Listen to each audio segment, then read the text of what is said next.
দেখেন আমি বিকালবেলা কাজ করতেছি, তাই আপনাদের একটু ভিডিও করে দেখাচ্ছি। এই দেখেন ইঞ্জিনের ভিতর।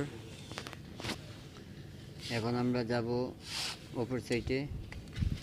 এই দেখেন ভিতর, এইটাও ক্র্যাঙ্ক সাইড দেখতে পাচ্ছেন।